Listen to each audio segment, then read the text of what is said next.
नमस्कार दोस्तों, स्वागत है आपका फिर से एक हमारी नई वीडियो में, जिसमें कि IBPS AFO मेंस 2024 CRP 14 के लिए आपकी क्या स्ट्रैटेजी, क्या अप्रोच होनी चाहिए, या फिर क्या मेरे हिसाब से लगता है कि आप अच्छी अप्रोच है। ठीक है, तो उसके बारे में कुछ डिस्कस करेंगे आज। तो चलिए देखते हैं कि क्या थी। सबसे पहले बता दूं कि क्या मैं कोई टीचर वोचर तो नहीं हूँ, मैंने कभी पढ़ाया नहीं है और मेरे को कुछ पता नहीं है। बस ये है कि जो मेरे को अच्छा लगता है कि जो सही हो सकता है, जिससे कि एग्ज़ाम क्लियर होने में मदद हो सकती है, तो ये यही बताऊँगा। ठीक है, तो सबसे पहले क्या होता है, देखो AF का मेंस है ना, इस बार वैकेंसी भी थोड़ी कम है, 350 के आसपास है, तो कंपटीशन थोड़ा टफ रहने वाला है। ठीक है, तो देखिए चार चार चार पांच कैटेगरी में लोग हो गए, जिसमें कि फर्स्ट टाइम हो गए, जिसने सेकेंड अटैम्प्ट होगा, थर्ड फोर्थ और फिफ्थ अटैम्प्ट वाले भी हो गए। ठीक है, तो इसमें कि फर्स्ट अटैम्प्ट वाले हो गए, कुछ तो हो गए जो पढ़ाई कर रहे होंगे एग्ज़ाम के लिए, और कुछ ने ऐसे फॉर्म फिल करा होगा। जो पढ़ाई कर रहे हैं उनके लिए बता दूँ। ठीक है, आपका फर्स्ट अटैम्प्ट है, आपको क्या करना है कि बस ध्यान रखना है कि पूरे टॉपिक्स क्लियर हो जाए। क्लियर हो जाए मतलब सारे देखो, सोर्सेस तो मैंने पहले ही बता दिए थे, आप कुछ भी सोर्सेस यूज़ करो, सोर्सेस तो सारी जगह सेम ही रहते हैं। ठीक है, तो ऑल टॉपिक्स या फिर सगा पूरा सिलेबस क्लियर कर लो पहले, ठीक से कंसेप्ट क्लियर कर लो। देखिए सॉइल साइंस रहेगा, हॉर्टिकल्चर, एनिमल हस्बेंड्री, एग्रोनॉमी, तो इन सारे टॉपिक्स के कंसेप्ट क्लियर कर लो पहले। और ये नहीं है कि कंसेप्ट के लिए आपको कोई कोचिंग लगानी है या फिर आपको बहुत बड़े बड़े रेफरेंस बुक पढ़ने हैं, ऐसा कुछ नहीं है। ठीक है, आप क्या कर सकते हैं, कुछ टॉपिक उठा ले देगा सॉइल साइंस, क्योंकि सॉइल साइंस में ज़्यादा कंसेप्ट होता है, सॉइल साइंस या फिर एग्रोनॉमी। तो आपको क्या करना है, जो भी टॉपिक उठाया उसके लिए देखो, सॉइल साइंस का कोई टॉपिक बताओ कि न्यूट्रिएंट मैनेजमेंट, तो क्या करना है, आपके पास जो भी सोर्स रहेगा उसे पढ़ो। जो समझ में नहीं आता गूगल करो, या फिर यूट्यूब पे फ्री वाली वीडियो पड़े, किसी बहुत सारी वीडियो पड़े, उनको देख लो और खुद से टॉपिक कंसेप्ट खुद से क्लियर करने की कोशिश करो। हो सकता है पहली पहले मतलब पहली बार में नहीं हो जाए, दूसरी बार में नहीं हो, लेकिन तीसरी बार में जो कंसेप्ट आपका तगड़ा होगा वो कभी भी आप भूल नहीं पाओगे। ठीक है, तो खुद से कंसेप्ट करने की कोशिश करो, क्योंकि देखो जो एवरेज बंदा है उसके लिए देखो एग्रीकल्चर ऐसा है कि वो खुद से अपने कंसेप्ट और खुद से अपने टॉपिक्स क्लियर कर सकता है, किसी भी कोचिंग, किसी भी वीडियो लेक्चर की किसी को भी आपको ज़रूरत नहीं पड़ेगी। ठीक है, और नोट्स अभी बताता हूँ मैं। अब ये क्या होता है, नोट्स सारे टॉपिक्स या फिर सारे सब्जेक्ट की बनाने की कोई ज़रूरत नहीं होती। नोट्स बनाओगे उसमें टाइम वेस्ट करोगे, अभी भी फिर टाइम तो कम ही बचा हुआ है, फिर भी अगर सोच रहे हैं कि नेक्स्ट ईयर के लिए काम आ जाएगी, लेकिन सारे सब्जेक्ट्स के लिए जो फर्स्ट अटेम्प्ट रहता है कि नोट्स बनाने ज़रूरी नहीं होते। सब लोग बताएंगे कि मैंने ये नोट्स बनाए, मैंने वो नोट्स बनाए, आखिर में काम आते हैं। देखो देखो, ये बस मेरा परसेप्शन है कि सारे सब्जेक्ट, जैसे कि अगर आप पूछ लो कि कुछ कुछ लोग हैं, मैंने देखे कि भाई टेबल बुक में जैसे जैसे जैसे नोट्स में, मतलब जो भी आप सोर्स पढ़ रहे हो टेबल दे रखा है, और वही टेबल भाई बंदा नोट्स में कॉपी पेस्ट कर रहा है। क्यों टाइम वेस्ट करने का, उधर भी दिया है इधर भी दिया है। वो उससे अच्छा कि कॉपी पेस्ट करने से अच्छा आप क्या करो, उसी को 3-4 बार रिवाइज कर दो। ये कॉपी पेस्ट करने में आधा 1 घंटा लगने से 15-20 मिनट में तो रिवाइज हो जाता है पूरा। तो ये करने की ज़रूरत नहीं है, और वैसे भी इतना कोई वास्ट सिलेबस नहीं है कि आपको कि भाई बड़े बड़े रेफरेंस बुक्स से छोटा छोटा नोट्स बना रहे हैं, कुछ भी नहीं है।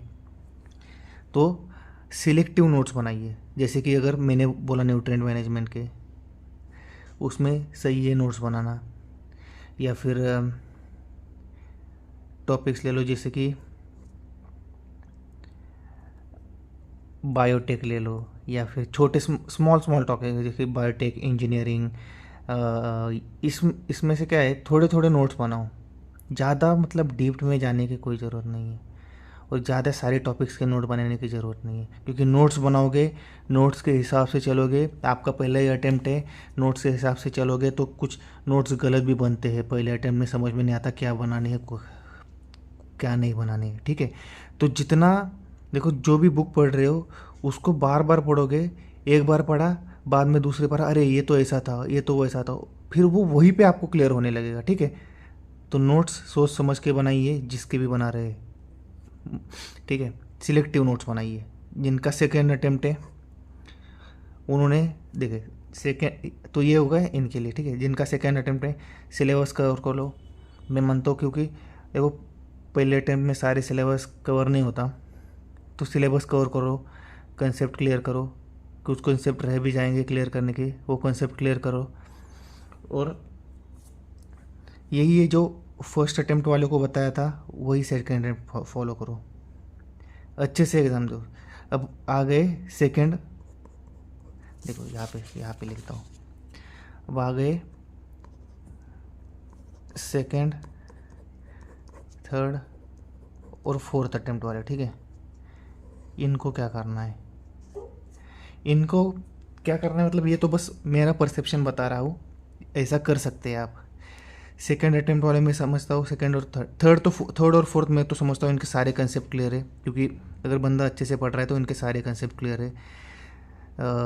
पूरा सिलेबस भी ये पढ़ चुके हैं, क्योंकि फर्स्ट और सेकेंड अटेम्प्ट में पूरा 4-5 बार रिवाइज करे होगे, पूरा ये करा होगा। तो ये पूरा आपके पास होगा। आपको बस क्या फोकस करना है, 45 मिनट्स जो एग्ज़ाम के होते हैं उसे कैसे यूटिलाइज करें, ठीक है। क्योंकि 45 मिनट्स में बहुत ज़्यादा चीज़ें बदल जाती है। फर्स्ट अटेम्प्ट वाले को निकल जाता है, फोर्थ अटेम्प्ट वालों का नहीं निकलता। क्यों? क्योंकि भाई वो 45 मिनट्स मैटर करते हैं, ठीक है। तो सबसे पहले क्या करना है, आज से प्रैक्टिस करना शुरू कर दो कि 45 मिनट्स कैसे यूटिलाइज करने हैं, ठीक है। मैं कैसे करता था, पहले जब भी मॉक देता था, मैंने पहले अटेम्प्ट में क्या किया था, ये एक्सपीरियंस बताता हूँ आपको, कि पहले अटेम्प्ट में मैंने उससे लिए मिस्टेक करी थी, क्वेश्चन अच्छे से नहीं पढ़ा था, या फिर प्रेशर जो बिल्ट होता है एग्ज़ाम पे उसके वजह से रह गया था, क्वेश्चन अच्छे तरह से पढ़ नहीं पा रहा था। तो ये अटेम्प्ट मिस्टेक्स थी। तो इसको आपको मॉक में लगाना, मॉक में प्रैक्टिस करना है कि कैसे अटेम्प्ट करें। मैं 3 राउंड लेता था यूजुअली, 3 राउंड मतलब 45 मिनट्स में, पहले राउंड में, दूसरा राउंड और ये तीसरा राउंड, ठीक है। पहले राउंड में क्या करता था, जो भी वन लाइनर एक बार में पढ़ के समझ में आ जाए ऐसे क्वेश्चन देता था। और ये वन लाइनर में ज़्यादा टाइम देता था, मतलब अच्छे तरह से पढ़ता था। क्योंकि क्या होता है, अगर वन लाइनर अच्छे तरह से नहीं पढ़ोगे तो वो भी, इसमें भी सिली मिस्टेक हो जाती है, और इसमें से इसके वजह से भी एग्ज़ाम रह जाता है। तो वन लाइनर अच्छी तरह से पढ़ो, क्योंकि देखो ये हमारे हक के मार्क है, ये मार्क्स कहीं जाने नहीं चाहिए, ठीक है। और इसमें से आपने मिस्टेक कर दी तो बाद में बहुत बड़ा रिग्रेट होता है। तो ये वन लाइनर अच्छी तरह से पढ़ो, इसको टाइम दे के पूरे ऐसा करो कि अगर 30 वन लाइनर अगर आए हैं तो, क्योंकि इस बार आए थे 30 वन लाइनर, या फिर सिंपल क्वेश्चन जो पढ़ के समझ में आ रहे हैं, तो इससे अच्छे तरह से 30 के 30 नंबर आने चाहिए। जितने आ रहे हैं ना उतने नंबर आने चाहिए। कुछ हो सकता है नहीं आए। उसके बाद ऐसे क्वेश्चन लेने हैं जिसमें कि क्वेश्चन लेंदी है। लेंदी क्वेश्चन मैं क्या करता था, लेंदी क्वेश्चन को पढ़ता ही नहीं था पहले राउंड में, ठीक है। दूसरे राउंड में लेंदी क्वेश्चन पढ़ने जो 4-5 लाइंस के, क्योंकि लेंदी क्वेश्चन में ही हिंट होता है, एक तो हो सकता है, ठीक है। उसके बाद में ये क्वेश्चन पढ़ना पड़ता है अच्छे से, लेंदी क्वेश्चन, ठीक है। तो अच्छे से लेंदी क्वेश्चन को पढ़ना है और बाद में अटेम्प्ट करना है, ठीक है। ये ऐसे भी आपको 10 एक क्वेश्चन मिल जाएंगे, इसमें भी आप नंबर ला सकते हो, ठीक है। ये भी कोई मतलब मुश्किल चीज़ नहीं है। लेंदी क्वेश्चन क्या है, क्वेश्चन बस लेंदी होगा और क्वेश्चन इजी भी हो सकता है, मॉडरेट भी हो सकता है, ठीक है। उसके बाद में आने जो दो ऑप्शंस में कन्फ्यूजन है, तो दो ऑप्शन में जो कन्फ्यूजन है, आपको पहले मन में जो क्लिक हो जाए वो टिक कर दो। सब में जैसे ही आपको ऐसा लगा पहले जो क्लिक हो जाए ना वो एक टिक कर दो, और कभी बदलना नहीं आंसर को कभी बदलना नहीं है, ठीक है। हाँ, तो ये मेरा अप्रोच रहता था, ठीक है। और उसके बाद में अगर कुछ टाइम बच जाता था तो खाली फोकट ज़्यादा अटेम्प्ट करने के चक्कर में ये मत करो, निगेटिव में मत जाओ। ज़्यादा अटेम्प्ट करने के चक्कर में निगेटिव में चला जाता है, ठीक है। तो एग्ज़ाम के लेवल को एनालाइज करो और उसके हिसाब से अटेम्प्ट रखो अपना। अब मैं, ये तो मेरा हो गया, मैं भी ऐसे सजेस्ट करूँगा कि आप भी ऐसे करो, ठीक है। उसके बाद में जो मेन आता है, अभी देखो थोड़ा होच पोच हो गया, मतलब ऊपर नीचे हो गया से, ये सभी के लिए अप्लाई होता है, फर्स्ट वाले, सेकंड वाले, थर्ड वाले और फोर्थ वाले, ठीक है। तो इन जो आप लोग जब एग्ज़ाम देने जाते हो तो मैटर करता है कि जो 45 मिनट्स है वो तो ठीक है, उसमें एग्ज़ाम चलता है, लेकिन एग्ज़ाम शुरू होता है 1 घंटे पहले, ठीक है। उसमें लोग 1 घंटे पहले जाके बैठ जाते हैं, आजू बाजू वाले लोगों को या फिर भीड़ को देख के भी डर जाते हैं। तो मैं क्या करता था इस टाइम, देखो एग्ज़ाम देने गया 1 घंटे पहले जाता, तो उधर टाइम से था 1 घंटे पहले। और लेकिन एग्ज़ाम जो हॉल रहता है जहाँ पे कंप्यूटर्स वगैरह सिस्टम वगैरह लगे रहते हैं, तो वहाँ पे मैं हार्डली 5-10 मिनट पहले जाता था, 10 मिनट या फिर 5 मिनट कह लो, 10-5 मिनट पहले जाता था। क्योंकि 1 घंटे पहले जो प्रेशर बिल्ड होता है उसका असर इन 45 मिनट्स में पड़ता है, ठीक है। तो मैं 10 मिनट पहले जाता था, पहले जाके जो भी बायोमेट्रिक वगैरह फ़ोटो वगैरह कैप्चर करना वो होता है, उसमें 5-5 मिनट चले जाते हैं, ठीक है। और ऐसा नहीं है कि अगर आपने थोड़ा 5 मिनट लेट एग्ज़ाम चालू किया तो फिर आपको 5 मिनट कम मिलेगा, ऐसा नहीं है। जब एग्ज़ाम आपका कंप्यूटर स्क्रीन चालू होगा तभी 45 मिनट्स चालू हो जाती है, ठीक है। तो 10 मिनट पहले गया, बचे मेरे पास बस 5-10 मिनट में, उसमें प्रोसीजर कंप्लीट करी और फटाक से एग्ज़ाम चालू हो जाता था। जैसे एग्ज़ाम चालू होता था तो जो प्रेशर बिल्ड होना होता है ना वो बिल्ड नहीं होता, उसके वजह से ये 45 मिनट्स अच्छे जाते थे। और जितना एग्ज़ाम में ये मतलब थर्ड और फोर्थ अटेम्प्ट वालों को ये मैटर करता है, प्रेशर बिल्ड नहीं होने देना, क्योंकि आपका सारा कंप्लीट है, आपको सारा सिलेबस आता है, आपने प्रैक्टिस अच्छी कर रखी है, 3-4 रिवीजन भी मार रखी है। तो आपको बस ये है कि एग्ज़ाम को जाके अप्रोच कैसा होना चाहिए, कैसा वहाँ पे बैठ के ये करना है, कैसे कूल रहना है। जितना काम और जितना फोकस ज़्यादा फोकस मत करो, क्योंकि ज़्यादा फोकस करोगे ज़्यादा प्रेशर आएगा। एकदम रिलैक्स्ड बैठ के अगर एग्ज़ाम दोगे तो आपका सिलेबस थोड़ा कम भी होगा तो फिर भी आपका एग्ज़ाम निकलेगा। और स्पेशली थर्ड और फोर्थ अटेम्प्ट वालों का, और सेकंड भी दे सकते, ठीक है, सेकंड भी अटेम्प्ट वालों का भी। बस मैटर करता है कि बाहर एग्ज़ाम हॉल के बाहर जब आओगे तो रिग्रेट नहीं होना चाहिए कि भाई मैं, अरे यार ये करता वो करता, अब ये सिली मिस्टेक हो गई, वो सिली मिस्टेक हो गई, तो ये नहीं चलेगा। 10 मिनट पहले गए हो, आजू बाजू वाले से बातें करो, क्योंकि जब बात करते हैं तो प्रेशर कम हो जाता है, ठीक है। वो प्रेशर कम होगा, एग्ज़ाम अच्छा जाएगा, यही मैटर करता है बस। क्योंकि सेकेंड थर्ड फोर्थ वालों का सिलेबस कंप्लीट है, उन्हें टॉपिक्स पता है, उन्होंने प्रैक्टिस करी है। मैं कोई यहाँ पे पढ़ाने नहीं वाला कि भाई क्या पढ़ना है, ये पढ़ो वो पढ़ो, ये नहीं बताने वाला। कि यही है कि एग्ज़ाम में, क्योंकि एग्रीकल्चर इतना, मैं तो भी देखो आप कुछ बोलोगे कि मैं सिलेक्ट होने के बाद ऐसा कर रहा है, लेकिन ऐसा नहीं है, ठीक है।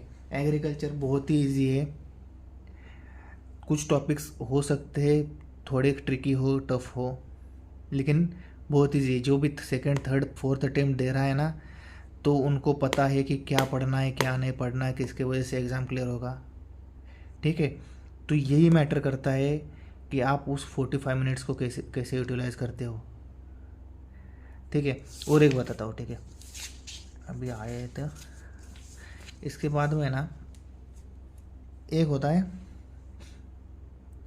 देखो जो 4th अटेम्प्ट 5th अटेम्प्ट दे रहे हैं उनके मन में ये चल रहा रहता है कि भाई अभी नहीं निकलेगा तो क्या करूँ, ये मेरा इतना ज़्यादा अटेम्प्ट हो चुका है।